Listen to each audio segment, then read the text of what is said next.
In-depth race recaps. He's shown speed, he's shown dominance at other racetracks. Pit stops and strategy. Hell yeah, boys. Let's go. Race strategy, man. Fantasy racing insights. Think about being a team in the summer. We did it. Good job, boys. Your weekly home for everything Ryan Blaney and Team 12. Good job, Jimmy. Here's to many more, fellas. Thank you. This is the Team Blaney podcast. Let's go race for a championship. Welcome, everyone, to episode 184 of the Team Blaney podcast. My name is Adam Rogers, and alongside me is co-host Steve Mez. This week, we are here to break down Ryan Blaney's run in the Advent Health 400 at Kansas Speedway. Steve, welcome back to another live episode of the Team Blaney podcast. Thank you to everyone that is joining us on TikTok, on Instagram now. It is working on Instagram today, on YouTube, and on Facebook as well. Again, if you're always used to listening to this show on the audio version, just know Mondays around 8:30 p.m. Eastern time, we do record our live weekly race recap of Ryan Blaney's run in the previous race in the NASCAR Cup Series. You can watch us on video if you so choose, if you didn't know about that. So, Kansas, Steve, I think a lot of people had some high expectations, high anticipation of this race at Kansas. After the last few races, and some people's opinions have been a little bit lackluster on the racing side. People always say, Kansas delivers. Kansas and Homestead, the best mile-and-a-half tracks on the circuit. They're very different, but usually put on some great racing. The spring race last year produced the closest finish in NASCAR history. I know you and Kate were there to witness that. And the racing overall, as I will always say, through the field was pretty good. Yeah. But we were witness to another 5-car stomping, I would say. But I do think there was still plenty of things to keep folks interested during this race. Was it just a 5-car stomping, or was it the guy with the clean air? Yep. To some extent. For the most part, he got it back because a bunch of restarts. At one point. But if those restarts didn't happen, whoever had the clean air was out front, seemed to be the one who would check out. They check out for 20 to 30 to 40 laps. And then if somebody was really good on long run, like somebody we know, they might catch up to him or come up to him at some point. But we never got that really long run. But it was pretty good. We broke the cycle. Got to start a practice in the second half of practice, got to qualify late in qualifying and do what you needed to do there.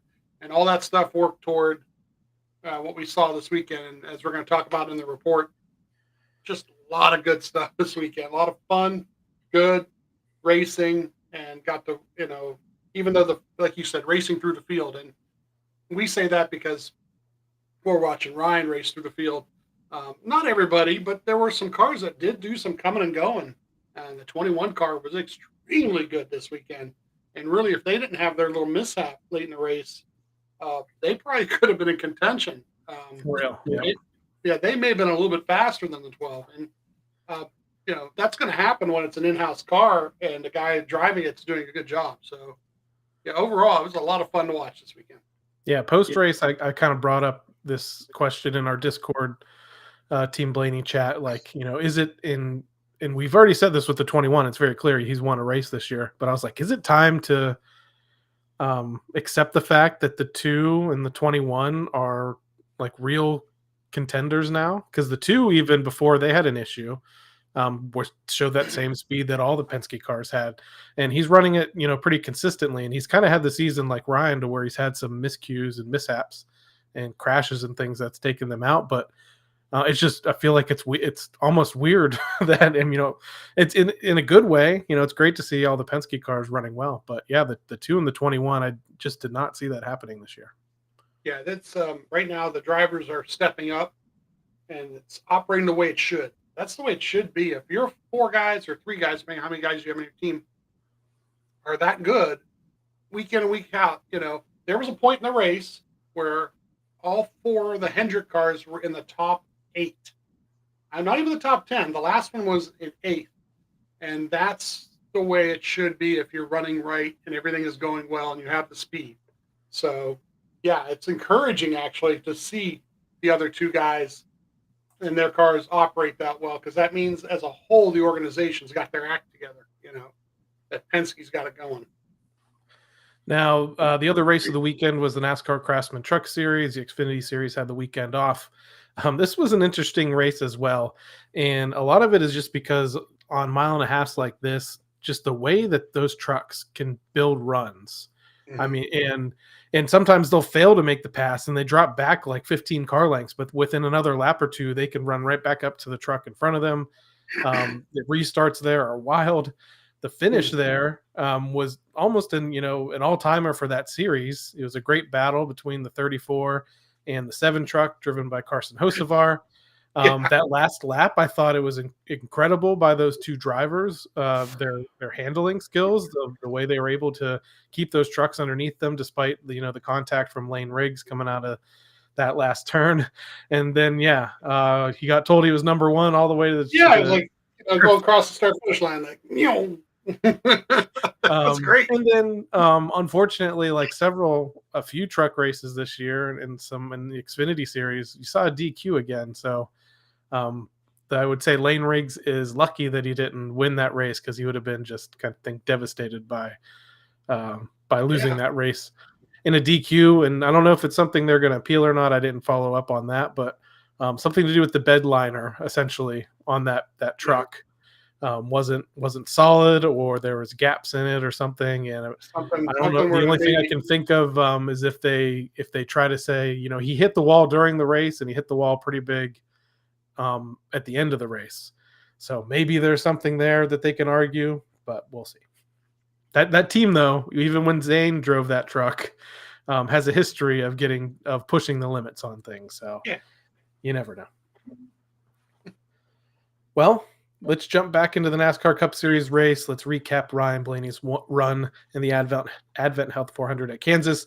And all of that kicks off with practice and qualifying this week. And like you said, broke the cycle, and Ryan got to go out fairly late in qualifying to his benefit. Yeah, well, not just to his benefit, but maybe to the car's benefit. That's what happened in practice one is crazy.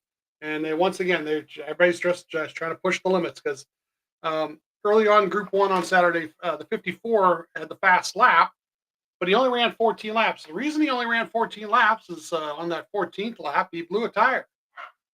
And we started that going on. We had the left rear tires, and this is the left rear, not the right rear, but the left rear, on the 6, the 54, the 88, and the 19, all in that first practice. So it wasn't even like one team.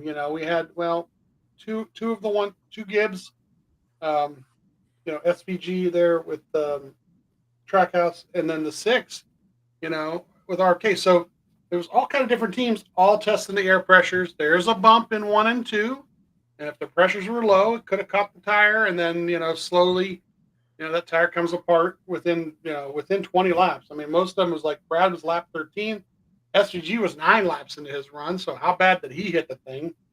And Briscoe was actually after 24 laps. So different pressures, different ways of hitting that thing. And what's funny is this has been happening at Kansas and at many of the mile and a halves. We saw it at Las Vegas with the 12 team, unfortunately.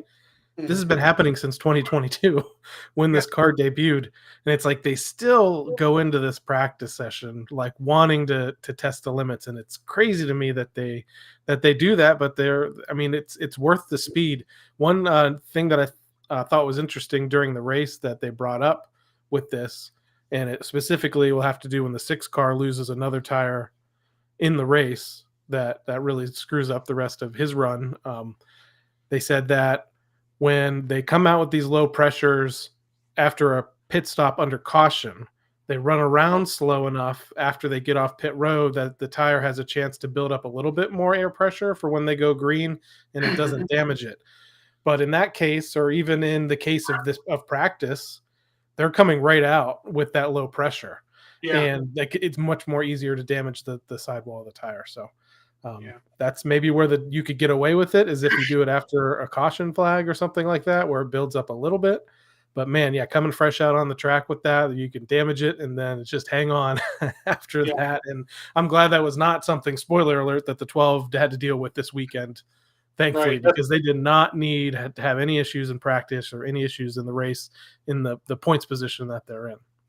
And I'm glad and I think that's part of why the times in the Group 2 usually are faster, and that's why I think that's part of why they weren't, for the most part, because I think everybody backed off. Everybody in Group 2 went, let's put a little more air in that tire before we get out there, So, yeah, Group 2, like I said, probably a little more conservative. There was a tire issue for the 38, but that was his right rear, so that was really weird because that was on the other side. It wasn't even the left rear.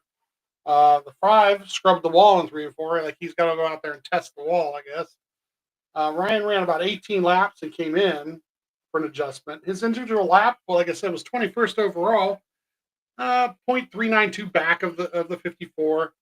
Ran 37 total laps, and the fastest in Group 2 was the 24 car. So, and they weren't in, they were like 4th or 5th overall fastest. So, like I said, they probably backed it off a little bit. The qualifying, Ryan went out 36 now. This was, like I said, it's great because now we get this whole situation where the track's going to be faster as they go later into qualifying.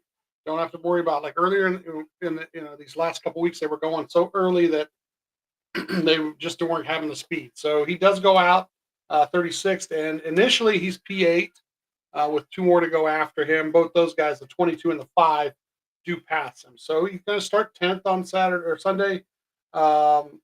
It was let's see, the 22 was 5th, and his time was a 29.528, but Ryan's was 29.596. So that tells you how close from 10th to 5th, wasn't even a tenth of a second. The pole was the 23.931.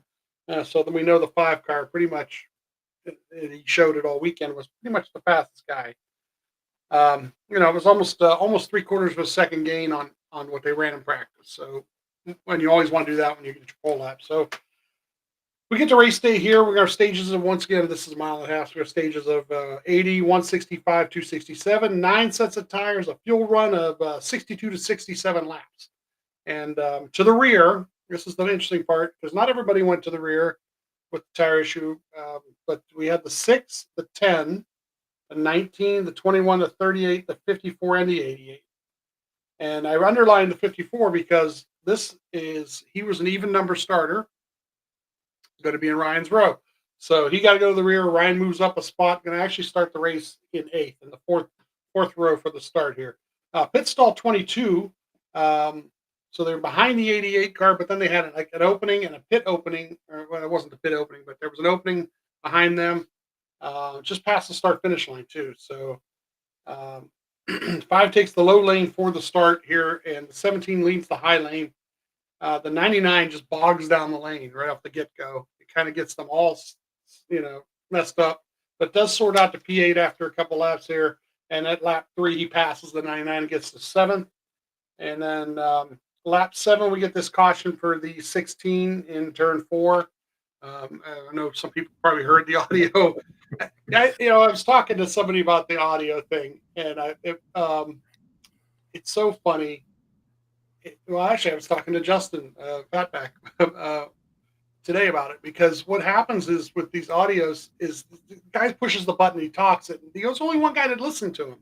So he's not yelling at that guy, and he's really not yelling about really the engines. It happened on that day to him, but it doesn't happen all the time. It's not like it happened twice to somebody we know this year, but so it did happen to him. But they blew an engine in the Daytona 500, and he's had a couple other just mechanical issues.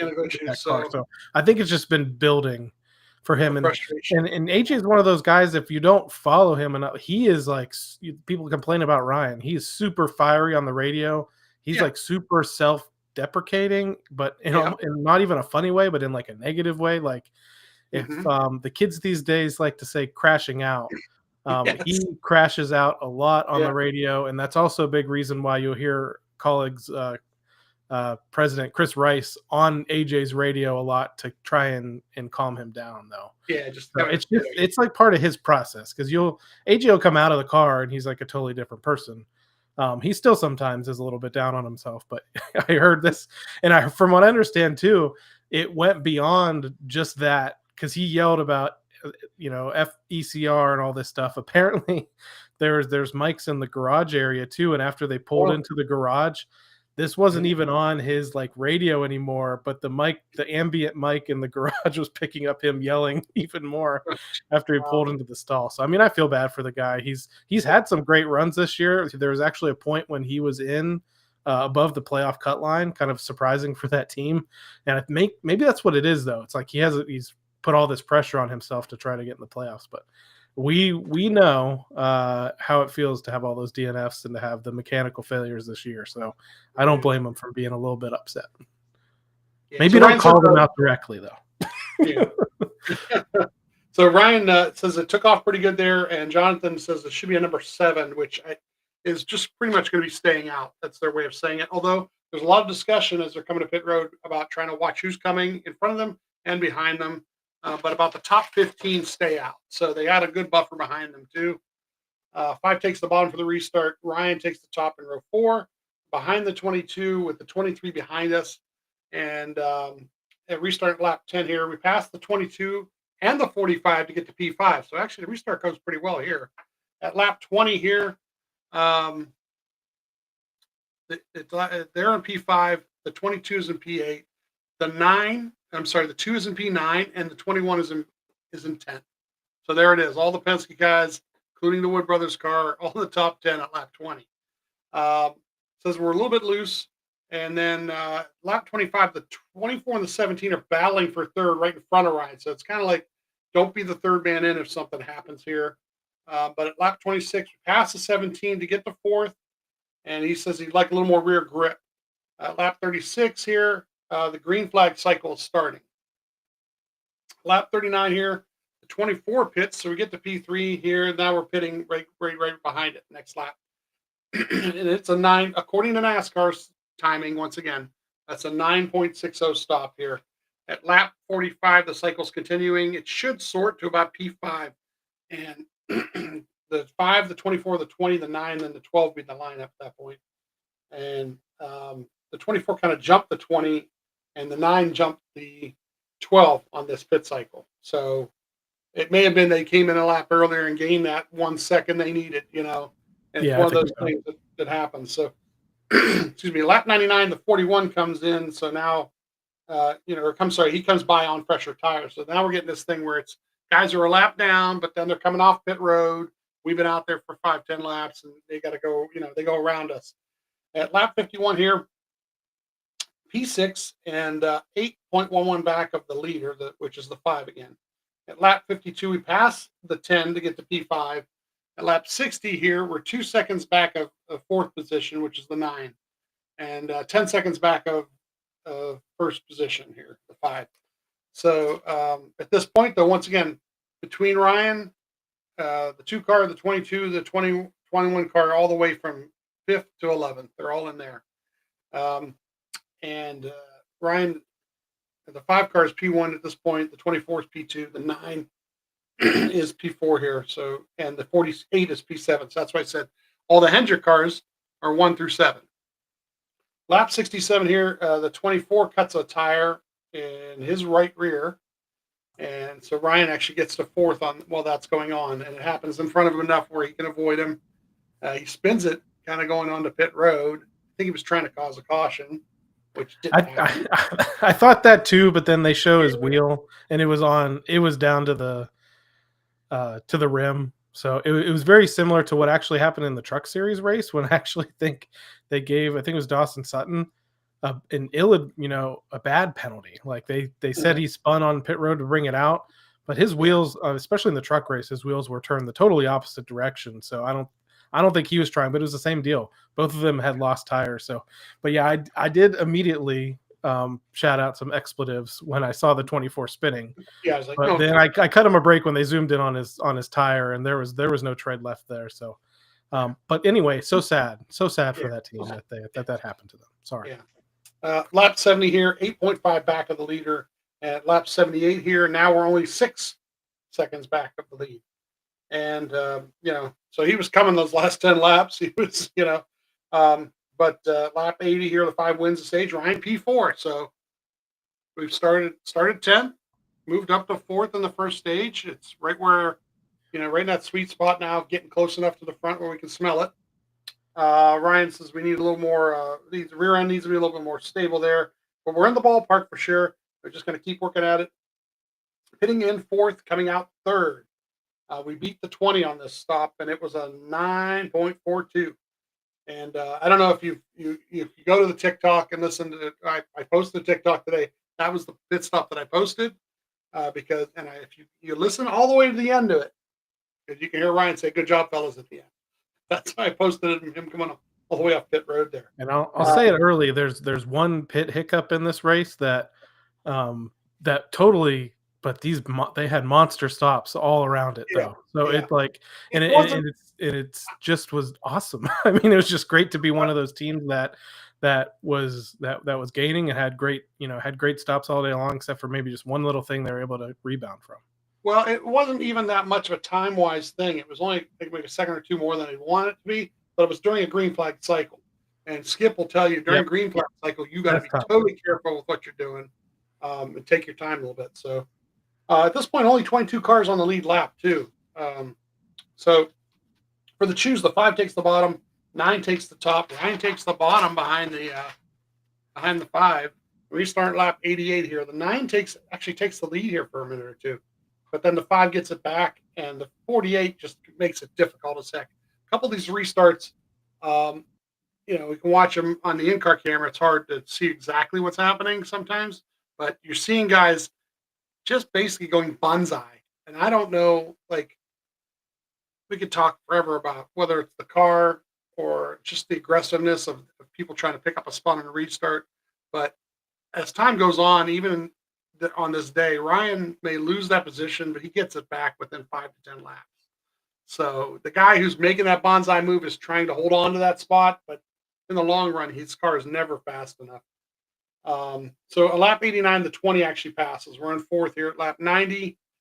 We sort out the P4 here, and at lap 96 here, the 60's putting pressure on. But at lap 100, we're 0.3 back of the 9 car, who's in third.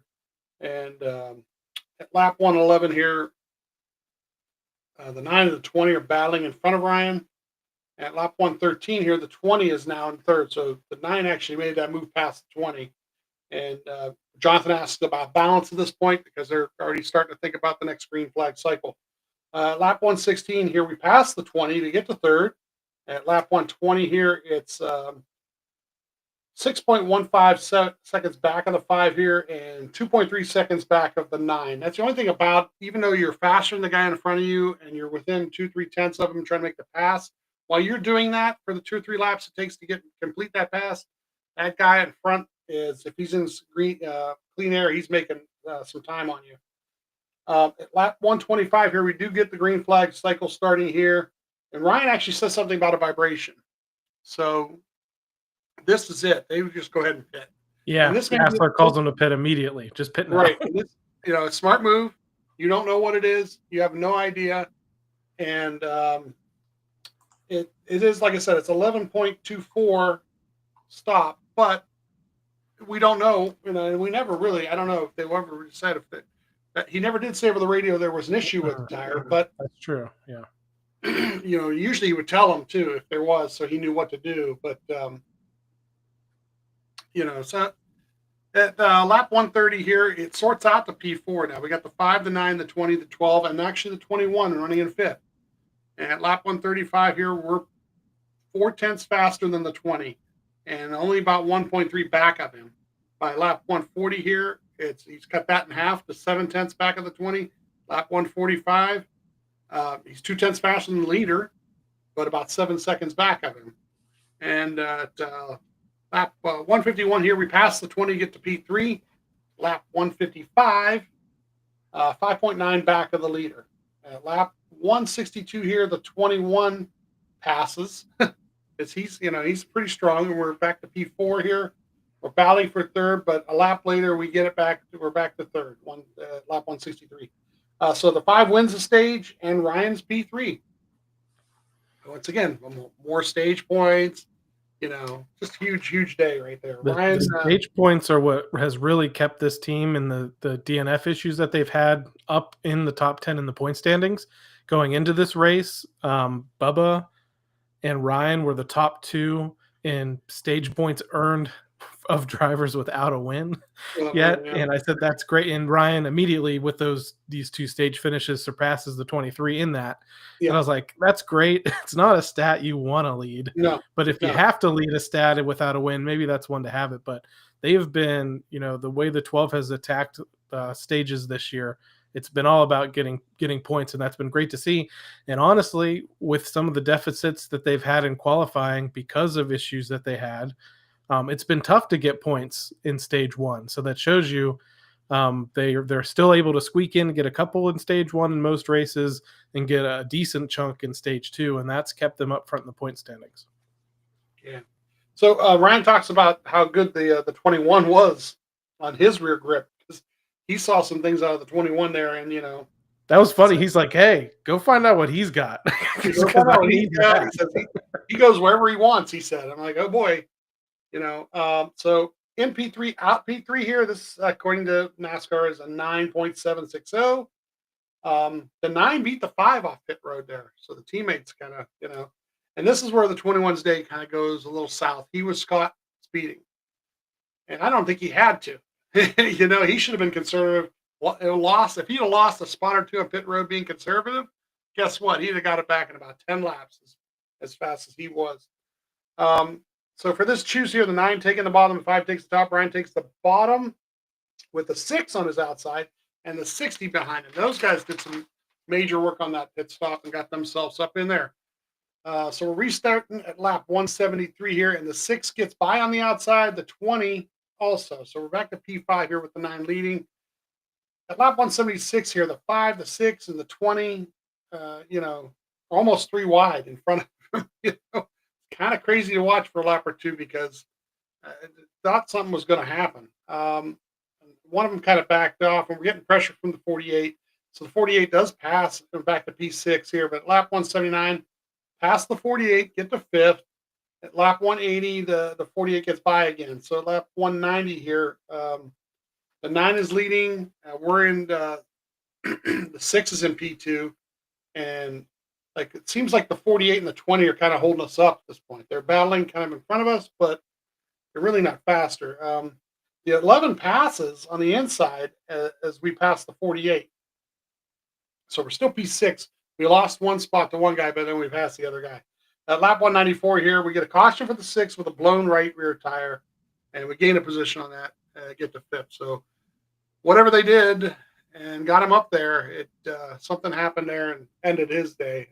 Yeah, that's and I think we know probably what it was. I mean, they pushed the limits in practice, and I mean that team is desperate. So I think they decided it was worth a Hail Mary, push the limits on tire pressure again. This is what I was talking about earlier. They made this change during the green flag sequence. Maybe you had it down a little bit too low when they came out, damaged the tire. But that answered the question that everyone had after he got up there on the restart was just where did he come from? Where did this speed come from? Yeah. How is he up front all of a sudden? And it's like, oh, well, that answers that. And unfortunately for them, man, we talked even a couple weeks ago, that team being a must win. They are absolute must win. They don't have a choice. There's no hope of them pointing in at this point.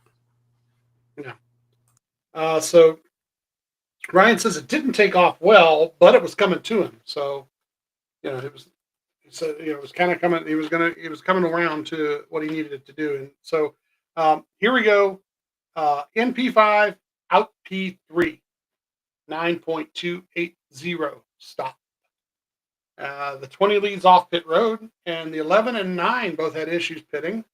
So, the 11, great pit stops all the time, and not always. And the 9, had in the Discord that it's just like, because the 12 was having a great day, and I said I just want to point out that everyone swoons over this 11 crew, and even Bubba's crew and even Reddick's crew to some extent, where they can pull off these amazing stops. but they also have some catastrophic ones. And somebody pointed out, like, well, the 11's clutch wasn't working, so it didn't matter.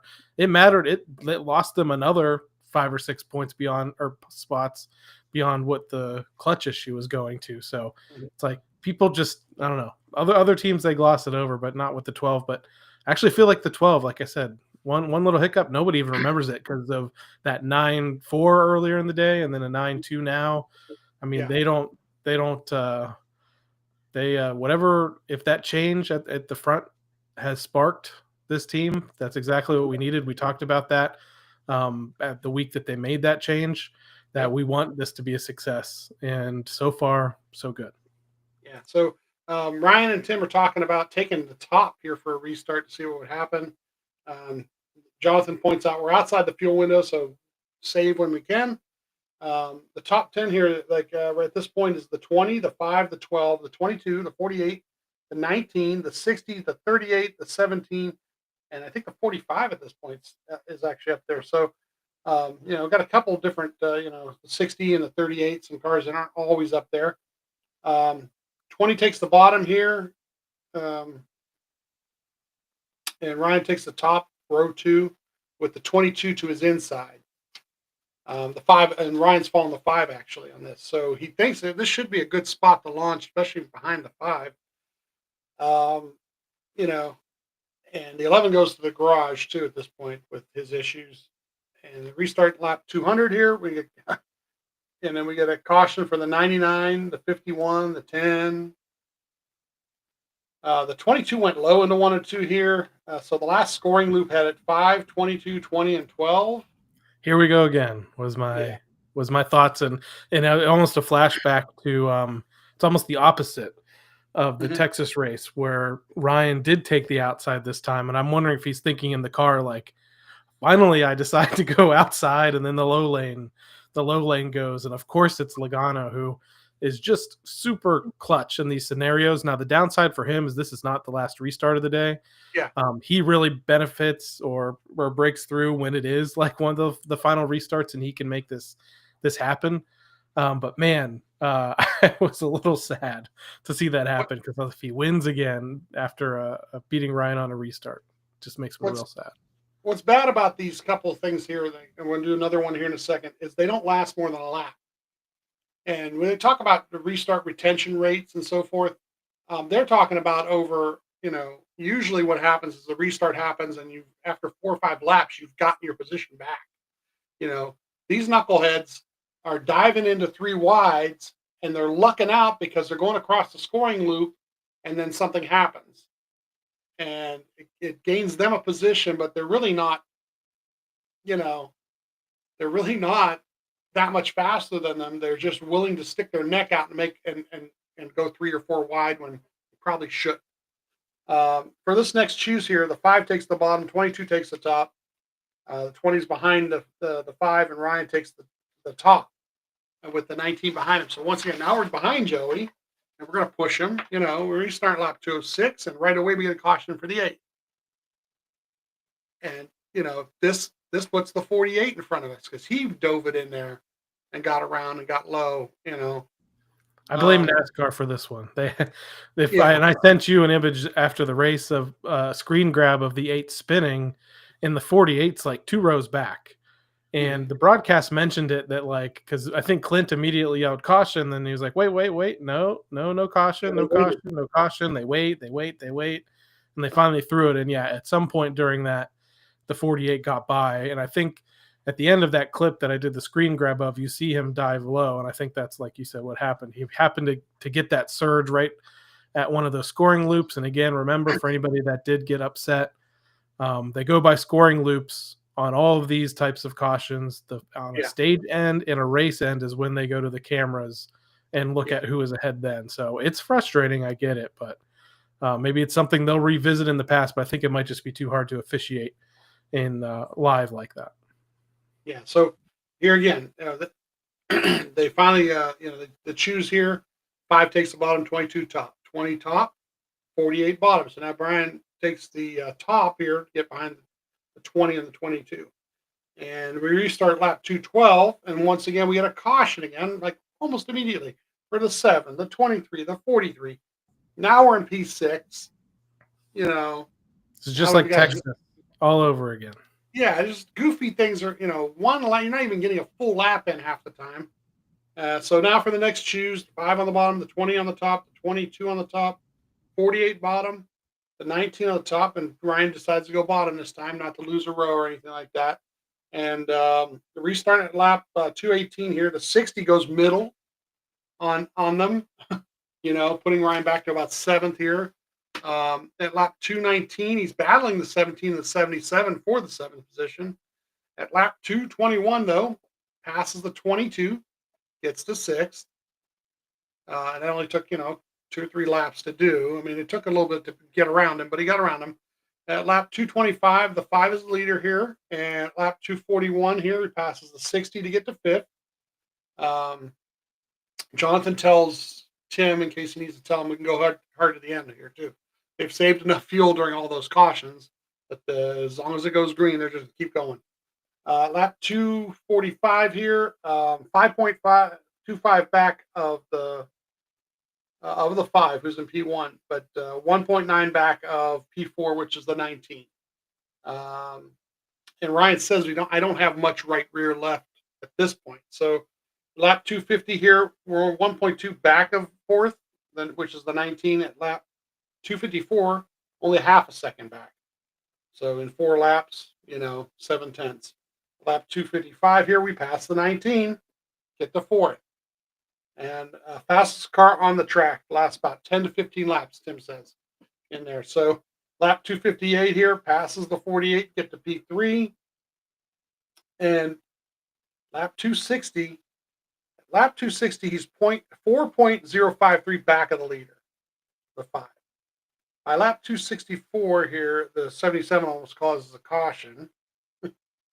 But by the end of the race, from lap 260, those last 7 laps, Ryan closed the gap from that to 0.832 seconds. He closed over 3 seconds of a gap. He was about a half a second a lap faster during that time period. And it's funny because you said something earlier, I think, about how maybe Larson was backing off a little bit. But Bell was behind him. Bell was the guy in between them. Ryan was getting on both of those guys. If Larson was trying to back off at all, he couldn't afford to back off because Bell would have passed him. Well, I just mean like on that last lap specifically.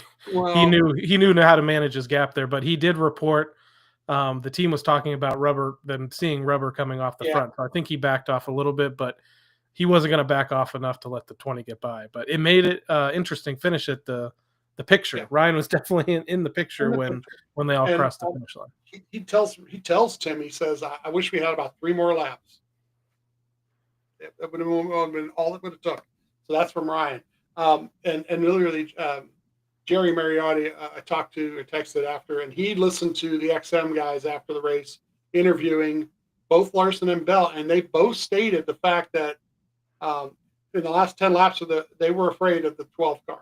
They knew the 12 car was coming. Yep. They both knew that they had run out of tires and ran out of what they needed, and the 12 was coming for them. So, but overall, you know what? Great day execution on pit road. The new guy Keyston did a great job, as from what I could see. That's the best part about the new guy on the Max in-car cameras. He comes across the front of the car, with those guys, with Jordan and those guys. So, great day for those guys. Great calls on top of the box, getting them, pitting at the right times, and then execution by the driver, passing everybody he needed to pass. Just hair more here and there of little things now, but it's not the big things. It's nothing big holding them back. Didn't get in the middle of anybody's messes. Didn't end up with any kind of engine issue. We had a good solid week, good solid race, a good solid weekend, and it's just like now it should start building that momentum for the next couple of weeks. Yeah, and this is about the third or fourth race on the year that the 12 probably could have won if things went a little bit differently. I think if we eliminate 2 of those extra restarts at the end, there would have been enough green flag time for him to get to the leaders. But unfortunately, that's more of a what if. So, like you said, great points day that, again, has a caveat. It was great because the 24 struggled. it could have been better if the 5 didn't have an absolute max day. He started on Yeah, the yeah, pole, won yeah. both stages, won the race, and got the fastest lap point. So the 5 actually takes the lead in the standings this week, and he has a 35-point lead because of that over the Mhm. 24. So that's kind of crazy how big of a day he had versus the 24 that struggled after he had that flat tire. So the standings are as follows. Again, Larson in first, Byron in second, Bell is third, Elliott is fourth. Ryan has moved up 2 positions to fifth in the NASCAR Cup Series standings, 107 points back the leader. Last week he was right around this, just a couple of points more. So he had an amazing day, and he's honestly lucky that he did, because he would have lost more ground even if he maybe just didn't get some stage points in the first stage. But still to the positive, at least he gained some points and he gained 2 positions. Reddick drops a spot to 6th in the standings. Hamlin, with his issues, drops to 7th. Bowman had a decent day, up to 8th. Logano is 9th. And Bubba Wallace, who had a strong car, but got caught up in one of those late crashes, is 10th overall in the standings. So I talked to you before we recorded, and I said, well, let's revisit this topic. And you mentioned it just briefly during your recap. The trend this year in the Cup Series is not very many long runs to a finish. Yeah. There's been chaos with multiple restarts at the ends of these races. The 12 cars bread and butter since 2023 has been long run speed, not short run speed. Fans have noticed it. Folks commenting on our posts have noticed it. We've talked about it, but that long run speed, outside of a couple of restrictor or super speedway wins, has won the 12 car his races since 2023 and the championship. So where do you sit on where they are at? Do you think, and we talked about this a couple weeks ago too, but maybe now that we're about a couple more races removed, or a couple more races where this directly impacted what happened, or their ability to win, are you still on the it's okay to have the car set up the way that they do for this long run? Do you think that it's not even necessarily all that, and it's some driver like maybe needing to change the strategy? And I've mentioned before, I don't want to critique Ryan's driving because I have zero experience in real life driving a car. So, but we can still kind of discuss it. Where do you stand on? Do you think that they need to really work on striking more of a balance here, because they do in these late race situations? You've mentioned, they drop a few spots and then 5 or 6 laps later they gain them back. When you have all these multiple cautions and you need the time to chase down the leader, it hurts them. It's usually, truthfully, it's 2 laps of the restart, because they get the car wound up, and the first full lap is not under full power. You know what I mean? And by the second lap, they're under full power. If they can get to 2 or 3 laps without these cautions happening, he usually is in position. Although I will say that there's just too many people trying to pull off some crazy, crazy things on the restarts. People are putting their nose in and making things 3 wide in situations where they really shouldn't, especially going into turn 1 and 2. And that's, first off, that's what's causing the accidents. Okay. And it's not causing the accident on the guy who's doing it. Let's say the 60 car, for example, when he got, it's causing the accident behind him, because somebody somewhere else is either checking up or trying to anticipate an issue that doesn't happen in front of them, and they cause the issue where they're at. So I wouldn't change much of anything, because truthfully, although these things will happen, they're not going to happen that consistently. In 2 weeks from now, when he wins the 600 again, I don't think there'll be that many problems. He'll have a nice long green flag run just like he did there, and if he has to pull one restart off, just do it with 10, 15 laps to go, get that chance to go ahead and get by, guys. But I don't think I would change anything, tell you the truth. I'm okay with what it is, because I like the speed.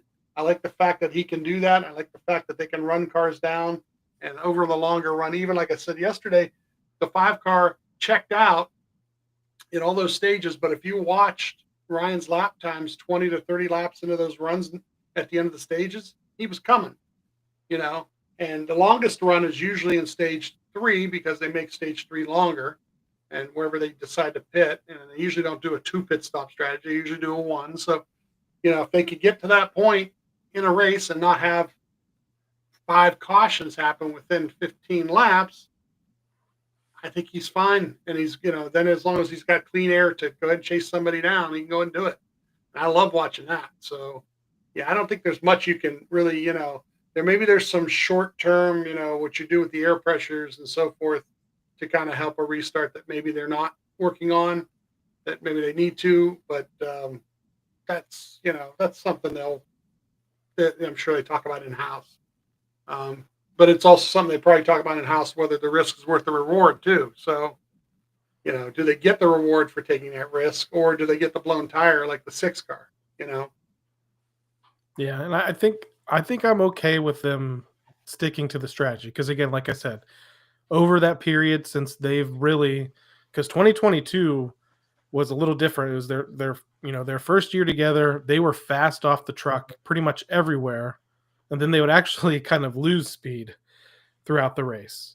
And they only won the All-Star race that year, didn't win a points race. 2023, it's when they weren't necessarily qualifying up front like they were in 2022, but they had this long run speed.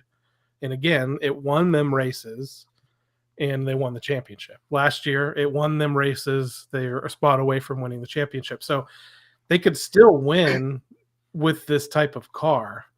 You're just not good. You're going to lose races like this. Darlington, people, that's kind of when the pit stop stuff kind of came to a head because Ryan pits with the lead and then comes out multiple spots back. The restart happens. He has a restart like he does almost all the time where he loses a couple of spots and that race is gone. So I feel like they're working on and they're getting that pit stop situation in a better spot. It's just like I feel like you just kind of have to accept it because it's just a different way to win. So they might not win races like this. I'm hoping this isn't a trend that continues throughout the rest of the year.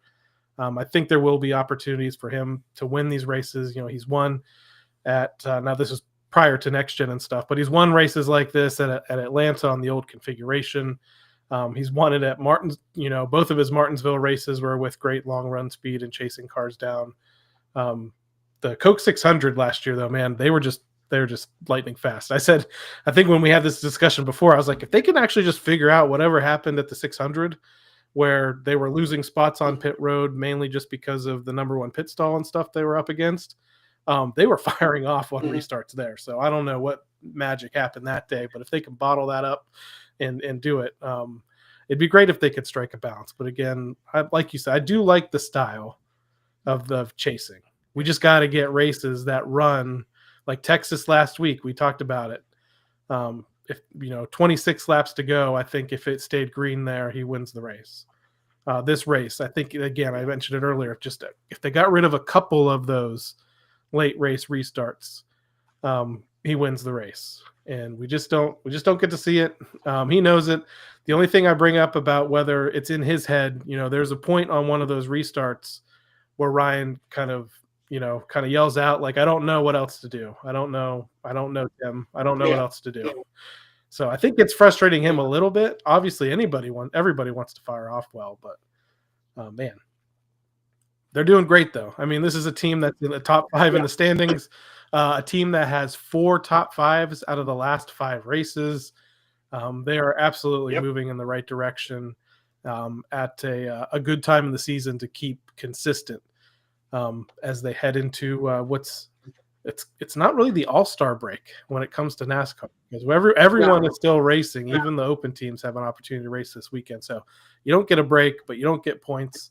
But it should still be a fun weekend. Before we get to that preview of the all-star race at North Wilkesboro Speedway, we do have to clean up what happened in the Team Blaney NASCAR Fantasy Live League this past week at Kansas Speedway. You were sure to tell me kind of right after that race that, hey, I don't think you looked at your lineup during the race. And that's true. I had to go out on the road very briefly during the race, and I missed my opportunity to make a swap before the end of stage 2 that could have gotten me a decent chunk of points. And unfortunately, I didn't make that change. So we'll just go through my starting lineup.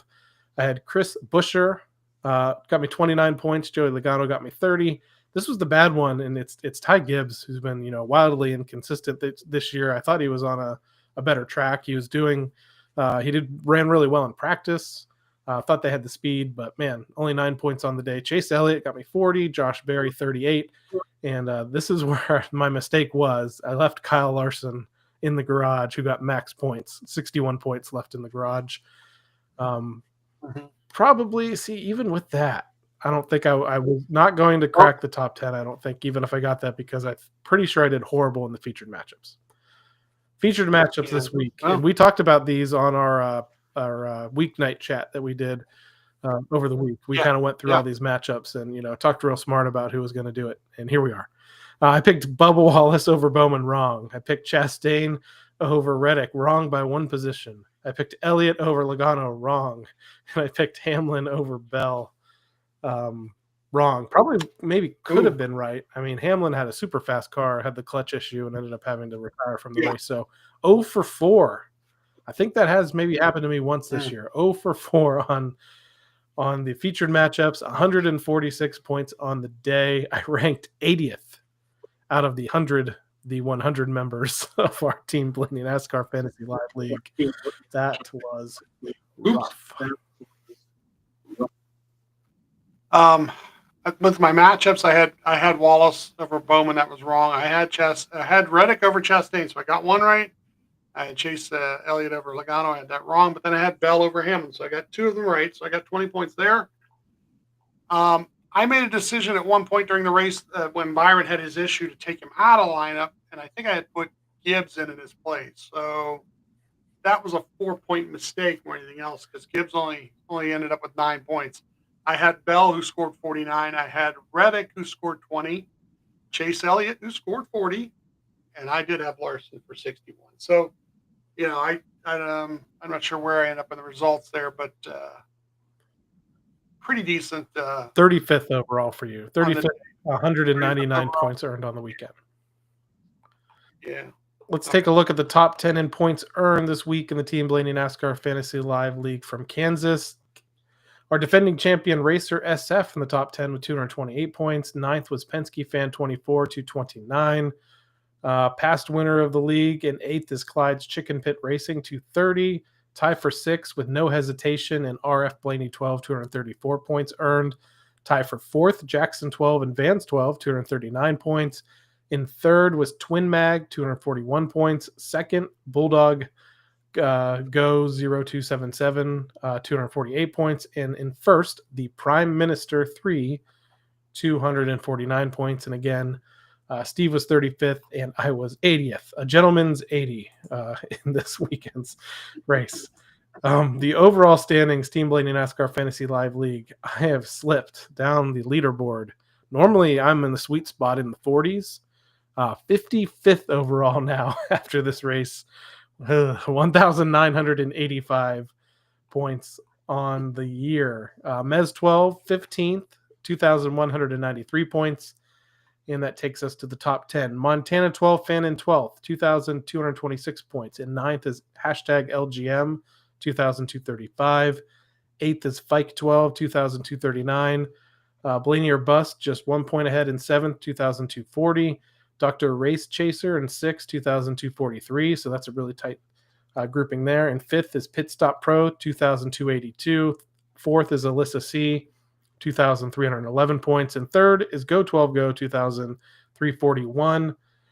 Jordan Daniels has lost the lead this weekend. He must have had a really rough go of things because he had created some separation. So Jordan Daniels in 2nd, 2,380 points. And the new leader in the overall standings of the Team Blaney NASCAR Fantasy Live League is Vans 12, 2,395 points. And Steve, that brings us to this weekend's race. No points are on the line, just for fun. $1 million. Some say that's not enough anymore in this modern era, but it's still something to race for as the NASCAR Cup Series for a 3rd year in a row heads back to Racetrack Revival at North Wilkesboro Speedway. couple of changes were made this year when it comes to the All-Star race format. Nothing super big. The race will feature the traditional competition elements, 2 heat races to set the starting lineup, and a 100-lap All-Star Open, a 250-lap main event with a competition caution at lap 100. The drivers will advance to the All-Star race main event from the Open. The top 2 finishers from the Open will advance, and the winner of the fan vote. I think we may have shared it on our social stuff earlier, but NASCAR has put out kind of like the top 5, top 10 of, I think it's the top 5 drivers in the fan vote right now. It's like SVG and Gregson and Carson Hocevar, Bubba Wallace, some folks like that. So Ryan Preece, I think, are all in it as a possibility. Noah Gregson has won it the last 2 years, the fan vote. To get in the All-Star race, you have to have won a points race in the 2024-2025 season, full-time drivers with a previous All-Star win, and full-time Cup Series champions are qualified for the main event. So after Ryan won that race in 2022 and adding on the championship to it as well, as long as he's a full-time driver in the Cup Series, he will compete in this race. The one different thing that's happening is that they've added a promoter's caution to this race. So if you're familiar with the SRX series, they had a fun flag that they would call it, that they would throw after there'd been too many green flag laps. So kind of similar to this, but there is a window. This is a 250 lap race. SMI Marcus Smith has the ability to throw a caution at any time he wants between lap 1 and lap 220. So we're guaranteed to only have a natural caution between 220 and 250. So he's not going to throw a caution flag on lap 249 just to mess with everybody. He can't do that. Has to throw it by lap 220. I heard some funny suggestions. I think Dale Jr. said he wants Marcus to have to run up the flag stand and throw this caution himself. And also, and he wants him to fake people out. Like he wants him to like come running down the stands and act like he was going to go up so the spotters see it and then fake him out and then come back down again. So I think that would be a pretty funny thing there, but I'm sure he might just be up at race control and make his call from there. So I don't think it's going to be as predictable. I don't think he's going to wait all the way till lap 220 and make this caution. I think he might just wait for, there'll be a point in this race when Kyle Larson runs away with the lead, I'm sure. Maybe he throws it at that point. You reeled him back in. Ryan Blaney in the NASCAR All-Star race. It's a little bit different when it comes to like his standings there. He's made couple starts in the Open. 1, 2, 3, 4, 5, 6, 7, 8, 9. About 10 starts in the All-Star race itself. He's on a pretty great streak here, going back to 2020, when I believe was that the year it was held at Bristol. I think it was a little bit crazy. 6th, 5th, 1st, 6th, and 5th. Again, that's kind of on a variety of tracks from Bristol to Texas to North Wilkesboro. But 1, 2, 3, 4, 5 straight top 10s in the All-Star race, including a victory that memorable victory that came at Texas Motor Speedway. But showed some speed though these last 2 races at North Wilkesboro. The Penske cars have had speed at most of the shorter tracks, the flatter tracks like this. This is a race that you're checking off your statewide map of races that you guys go to, your kind of bucket list of Cup Series tracks. You guys are headed to North Wilkesboro to enjoy the races this weekend. What's your prediction? What are you anticipating for this race on Saturday? It's Saturday and Sunday, really. Heat races and Sunday. This is interesting. Don't they do the pit road? They do the pit road qualifying Friday night at 6. So that's that All-Star Pit Crew Challenge Open thing that they do. So they got that going on. But last year he was running 3rd or 4th late in the race. So and it just depends on how once again long runs. They actually were on a little bit of a long run there. So just same type of thing, and they'll be aggressive and move people out of the way if they have to. And he's really good at doing that at Martinsville. So I kind of see him doing that again this weekend coming up. So as long as he's got a better car than you, he's going to let you know about it. So I'm hoping to see that because we're going to be down in, I think the beginning of turn 1 there, we're going to be able to see straight down pit road, which it's going to stink when Jonathan picks the pit stall that's all the way down in turn 3 and we can't see it. But, that's just what he does. He just doesn't like to be out front there unless they're in pit stall 1. But, for the most part, I'm excited about the whole weekend as a whole. It's great. It's going to be an all-star race, so it won't be as, intense as far as, the way I watch a race. I can lay back a little bit maybe and enjoy it. So, and if I need to, I'm ready this time. If I need to throw something for caution, I'm ready to do it. I figured out what So one difference in this race between last year and this year. So last year, if you remember, they actually tested. This is one of the first times where they did an option tire.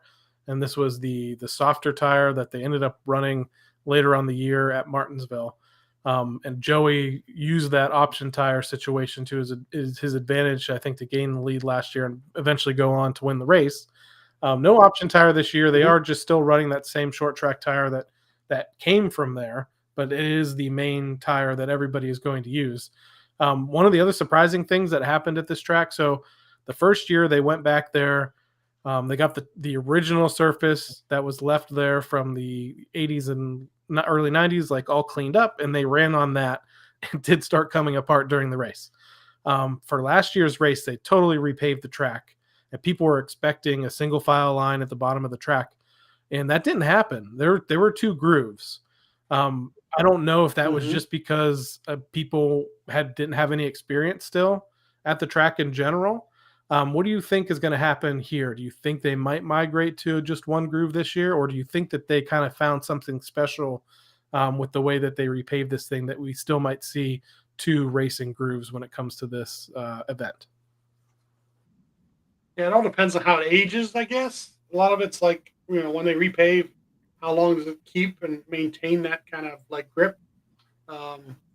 There's a little bit of a banking there, enough to make it sometimes worth it. So I think that's going to be the key. It's all really about how they arc into and out of the corners, and if they run the guy next to them wide or not. And if you can get wide enough outside of them and not get pushed out of your line, yeah.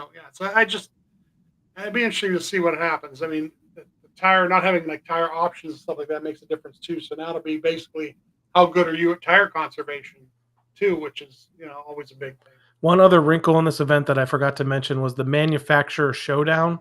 So it's going to pit Chevrolet, Ford, Toyota kind of against each other. They're going to select a number of teams, and they're going to average out the finishes between those teams, manufacturer teams, and then they're going to win the manufacturer showdown. I don't know if somebody gets a trophy or something like that. So that's something else to watch out for.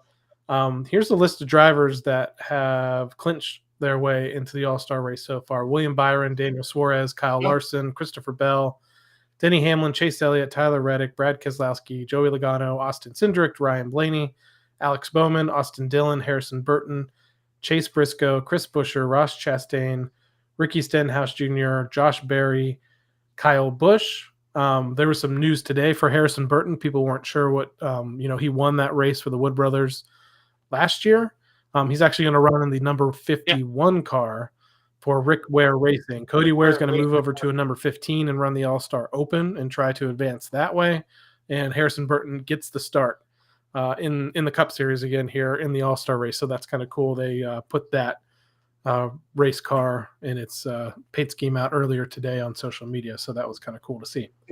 If you want to tune in this weekend, things are going to kick off, as you said, actually on Friday, 4 p.m. Eastern time. Yeah. This is interesting that they have to do this, but they have pit road qualifying entry and exit practice for the open cars at 4 p.m. Eastern on FS2, followed at 4:30 by pit road qualifying and qualifying entry and exit practice for the All-Star cars. 5 p.m. Eastern time, you have practice for the open and All-Star entries together. 6 p.m. Eastern time, you have qualifying / All-Star Pit Crew Challenge for the open cars on FS1. So we're starting out the night from 4 to 6 really on FS2. At 6, it switches over to FS1. for the open cars qualifying All-Star and Pit Crew Challenge. And then 7 p.m. Eastern Time, you have the qualifying and All-Star Pit Crew Challenge for the qualified All-Star teams on FS1.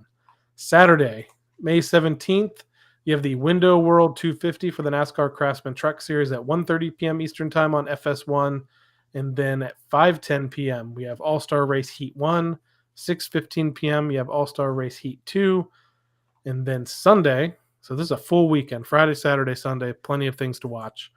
You actually have the NASCAR Wheel and Modified Tour, 2 p.m. Eastern Time. If you have Flow Racing, the race is going to be on there. So, Steve, if you guys get there early enough in time, you'll have an opportunity to watch a Wheel and Modified Tour race. So that's kind of cool.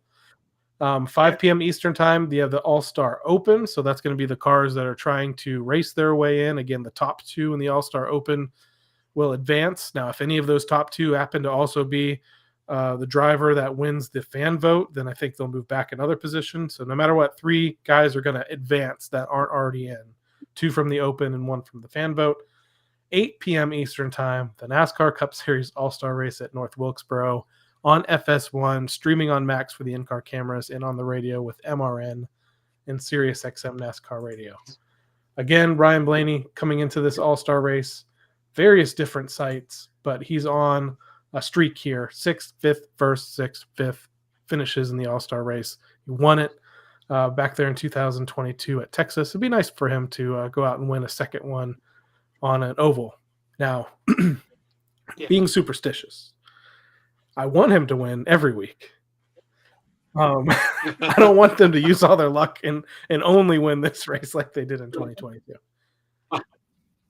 That's what I say. My father-in-law said the same thing today. He says, well, if he wins the All-Star race, it won't be like that year that they – I'm like, yeah, we're not going to talk about that. We don't want that. He can win every week. You know, they can win every week. A couple other things to note. We talked about the news last week about Ryan Blaney joining the ownership group at Sharon Speedway in Hartford, Ohio.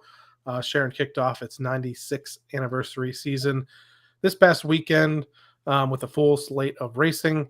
One thing to note, that Dale Blaney made his debut in the DB Racing number 10, which was Dave Blaney's ride for the last several years. So brother Dale, at least for this race and hopefully for several races throughout this year, probably Lou Blaney Memorial.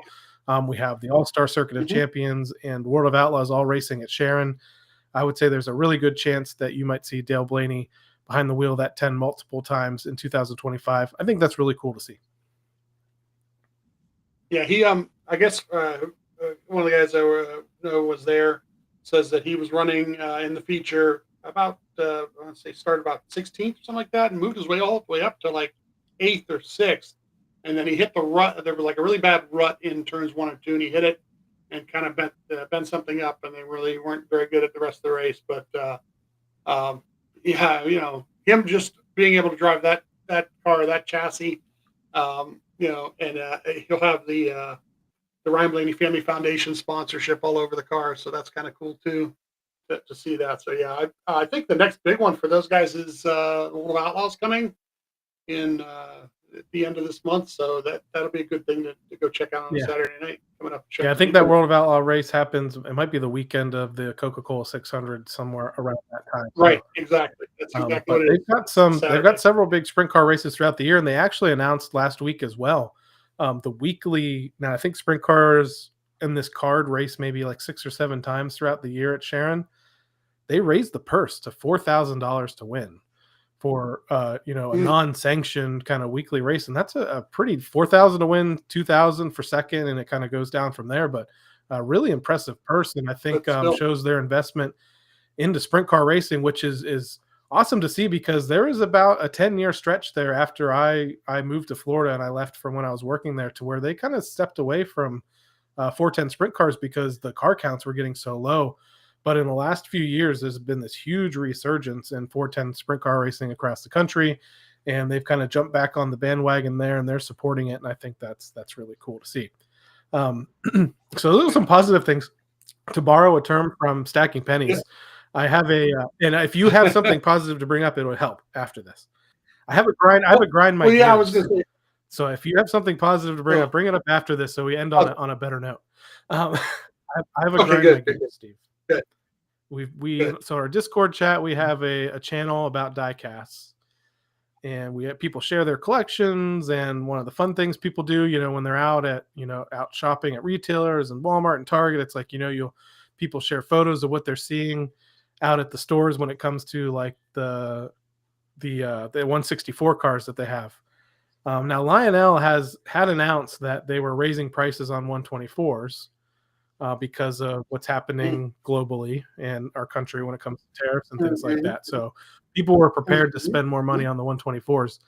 A lot of NASCAR fans had some major sticker shock in the last couple of weeks. The 164 diecasts that normally you would get at Walmart, you get at Target. They were $4.99 for a long time. I think recently in the last year they maybe went up to $5.99 in a lot of places. Suddenly have shot up to almost $9. And the diecast haulers have gone from just under $16 to almost $23 now. My gears here is that people started asking Lionel about it on social media, and Lionel comes out and says, "Oh, that's a mistake. That has to be a mistake. We'll contact Walmart about it." And then they've kind of changed their tune. More people bring it up, and now they're just saying the retailer set the price, and they've left it at that. So it went from this thing that these diecast cars. I mean, I got tons of them. 20, 30 of them over here. Up on a wall of Ryan cars and various other people where, that $4.99. I'm like, man, this is a great deal, and I'm more sad for like the kids. That their parents are out shopping with their kids, and kids always want some sort of a toy. And I always thought that that was kind of an entry point for like young kids to maybe pick up a NASCAR car. Maybe they've never watched a race before, but they might play with this little car and then see it on TV and get interested. I thought it was kind of a great entry point at only under $5 for this. And it's shot up. And I don't know. Is this going to you don't buy nearly as many, I think, as I do. I know there's some folks in our TikTok and other folks that are watching that that buy a lot. And I've pretty much bought almost every Ryan one that has come out for the last 5 years or so. But man, almost $9 for that. That's getting up to the price of what the 164s that they sell at the haulers at the track or at the Penske team store. That's almost up to what the prices are for those. So, and honestly, Lionel has scaled those back the last couple of years where you used to get a little mini hood or a sticker or a magnet with those. They stripped that away a couple of years ago. And I was like, I can live with that. But man, the price just shot up out of nowhere. And for them to take no responsibility for it or act like, oh, this is just, their decision, not ours. I'm not buying it. So it grinds my gears, Steve. You don't want me to comment. I mean, I go to check. I do. I go when we're going to Walmart. You know where to find me, and I go down the aisle just to see it because they rotate through different things come through. But when I see a Ryan one, I usually go ahead and buy it. And it $9 now makes it a more of a decision. It's a little bit more a little crazy, like you said. I mean, the ones at the shop are usually that much, and who knows what their prices are going to be like now, too, because it's the same thing. So, all right, like I said, if you had something positive to bring up before we end, do it now because I don't want to end on that. My gears. Yeah, one or two, one or two or three things really. You've got. I wanted to talk about Justin because I know he might be watching Fatback, Justin Bosch, because they won again this weekend. The Porsche program at Penske. Finished 1-2 again at Monterey, and Justin is part of that program. And it's interesting because over the last couple of years, he started with that program when they started it, and he has kind of helped them to build this championship program. And he's like not just transporting, but he is actually. I found out today from talking. It's actually a spotter. He's spotting for both cars. They send him over to wherever some of the trouble areas are on the track, and he's spotting for both cars, doing some tire strategy things for the team. Really exciting to watch the Porsche stuff. When it's here in America, the IMSA program stuff is on Peacock, so it's really not hard to get a hold of or watch if it's not on national TV. As a matter of fact, now we're starting to talk. My wife and I found out that they're racing in Detroit in a couple weeks on the 30th on a Saturday. It's a Indy IMSA weekend thing. We may actually go up there on that Saturday now, thinking about it. So uh, pretty cool stuff to watch. The Penske is going. They were racing the Indy road course with the Indy cars, but then they were out in California. And I want to say congratulations to Justin with that program. What's going Yeah, on? and if you're interested, you may have mentioned, he was one of our early interviews when we started the podcast. He talked all about like what it was to be a hauler driver. But Justin has won an incredible amount of races. He's won championships in the Cup Series. He's won the Indy 500 as a crew member over there in Penske's IndyCar teams. He's won IMSA championships. He's won the Rolex 24 now. I mean, he's pretty much won everything there is. He needs to go over there and win Le Mans with them. Hopefully he gets that opportunity, because that's another one of those high-profile races. I didn't tell you that. I think you mentioned he needs to do it. He needs to seal the deal. So, yeah, he's going over there with Penske has a couple Porsches in the European racing. They have two over there, but they're sending a third entry that will be the American drivers that are driving over here to Le Mans, and Justin is going over there to make sure they put a victory together. If you want to learn more about him, if you go back, I think it might only be in our audio episodes. If you go back in our archive of audio episodes, you look for that episode with him, and he was one of the first team members that we had an opportunity to interview with. On the topic of interviews, I want to give a shout out, but highlight our YouTube channel. I did some work in there this week on our Team Blaney podcast YouTube channel. So if you just go to youtube.com/Team Blaney podcast, I refreshed kind of the look of the page. I've also have it all organized now to where the feeds on our channel are the first set of feeds is all of our race recaps. The second set of feeds that I really want people to take a look at is all of the interviews that we've done with team members since we started kind of recording the video interviews. So we don't have all of them, but we have a majority of them on there with folks like Ryan Blaney twice, crew chief Jonathan Hassler, race engineer Tony Palmer, every member of the pit crew that has been on and told their story with us as well. You can find all of that on our YouTube channel. Take a look at it, put some work into that this week, and we'd like to you guys to have an opportunity to go back through all of those archived episodes. Yeah, make sure you subscribe so that you get notification when something is coming, because we may pop up with an interview in the next week or two, just to let you know there's some stuff in the works we're working on, and you may have some new stuff and new people to listen to and hear about in the weeks to come. So make sure you do that too. Tomorrow night is we haven't even gotten that far yet too. Tomorrow night on the NASCAR YouTube channel at 8:30, Pickle for a Purpose. So Ryan's annual charity event will be on the NASCAR channel on YouTube. So that you'll be able to tune in to their thing and watch Ryan and those guys. I think they're going to show the championship match at 8:30, and I'm not sure if they're going to show like some of the live auction stuff or not. But if you haven't, you want to go over to the Ryan Blaney Family Foundation page, look for the Pickle for a Purpose, and go ahead and look in the next. Probably right now, they're probably dropping right now what's going to be in some of the live auctions. So always can get your hands on something like that online. I know that the Mariottis are probably salivating over something right now. I'm sure. And they've been updating everybody on the competitors, at least some of the high-profile competitors that will be there tomorrow night. Ryan will also obviously be playing on a team. Corey LaJoy is going to be as part of the competition. Tony Bradinger, who's a truck series, an up-and-coming truck series driver, she will be there. Brandon Jones from the NASCAR Xfinity Series, a fellow Menards driver, will be in competition. Yeah. And just today, Brad Keselowski was announced as one of the competitors there. So yeah, as Steve mentioned, 8:30 p.m. Eastern time on the NASCAR YouTube channel.